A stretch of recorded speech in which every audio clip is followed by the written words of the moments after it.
Hey everybody, welcome back to Horror Trans. My name is Stephanie Bree. I'm a transgender woman who talks about all things horror. And today I have the question mark, pleasure, displeasure, obligation to talk about Leatherface, the Texas Chainsaw Massacre 3. So right off the bat, I'm going to go ahead and tell you this movie is just like the second one.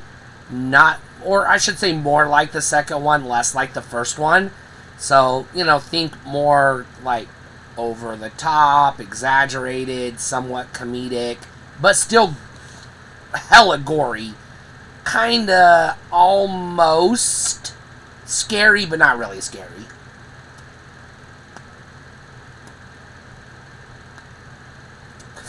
But what makes this one unique is that it actually has, like the second one, I would argue, interesting characters. Not necessarily, like, compelling or likable. The characters in the first movie, it's like, I can't remember who's who until I get to the end of the movie, and I'm like, oh yeah, that's the one that survived. Other than Franklin, who is, obnoxious. The other characters just blend together, and I can't remember their names until, like, or who, it's like, oh, that's the guy that died. Oh, that's right, that's how he died. Oh, that's right, how she's the one that... No, they're forgettable. Obviously, Texas Chainsaw Massacre 2, the characters are pretty good, pretty memorable, but a little wonky. This one, again, it's sort of a retread of the first one. This time it's just two people in a vehicle. I can't tell if they were brother and sister or boyfriend and girlfriend or just friends or strangers or whatever.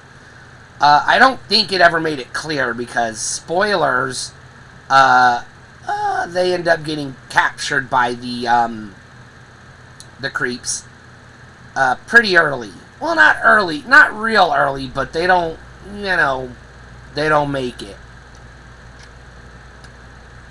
too far into the movie before they get to the torture scenes. Had you there for a second. Now, also, like I said, it's sort of a retread of the first one a little bit because they stop at a gas station. Oh no, the gas station owner's a creep. And then there's a hitchhiker, and oh no, the hitchhiker's a freak.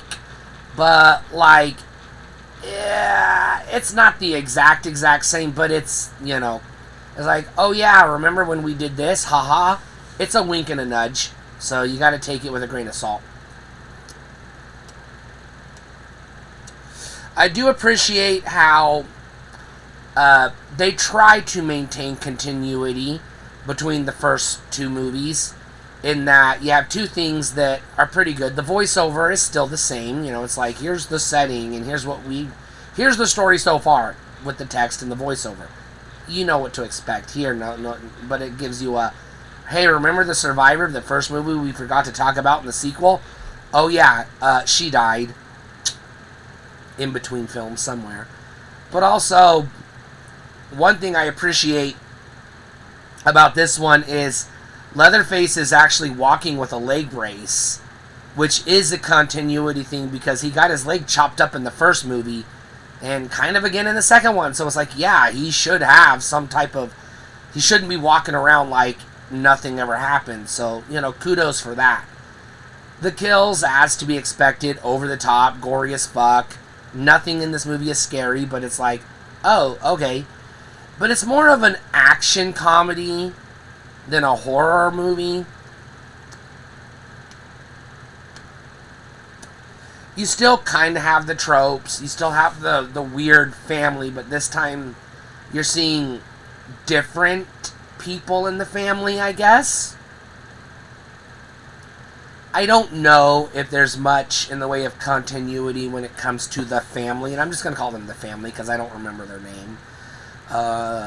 Or if they address it, I don't know. I don't remember, but, Leatherface and his kin, basically, his kinfolk.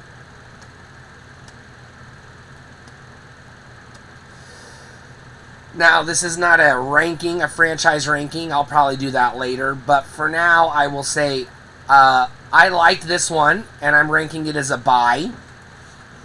I can't quite place it on the scale of where it relates to the others at this time. I haven't seen the entire franchise yet.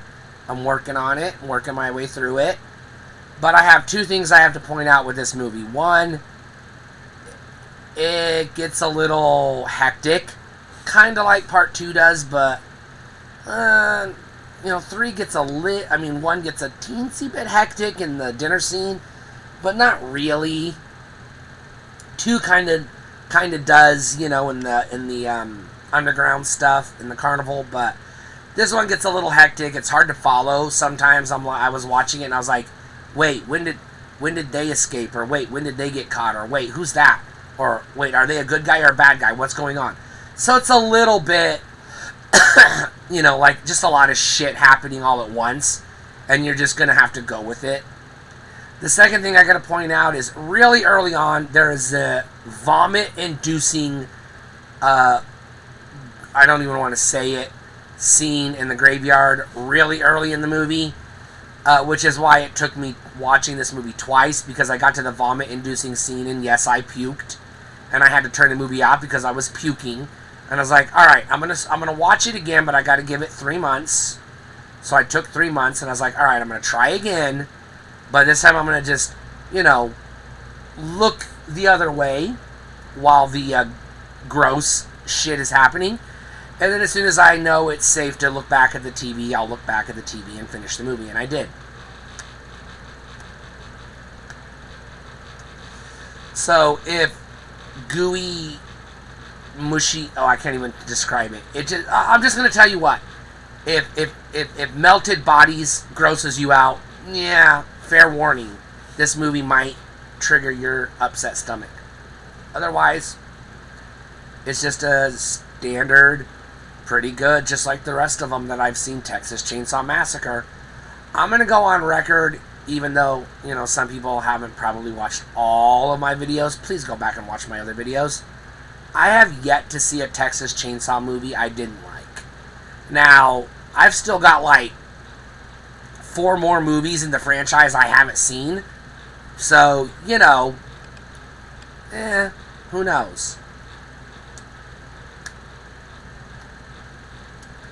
But as of right now, I'm really thoroughly enjoying this franchise. And so, yeah, this one's definitely a buy. As is probably going to be most of the Texas Chainsaws, if not all of them, I would assume. They're pretty fun. Not for everybody, but you know what? Just turn your brain off. Enjoy the gore and the screams and the chaos, and you'll have a good time. Stay cool.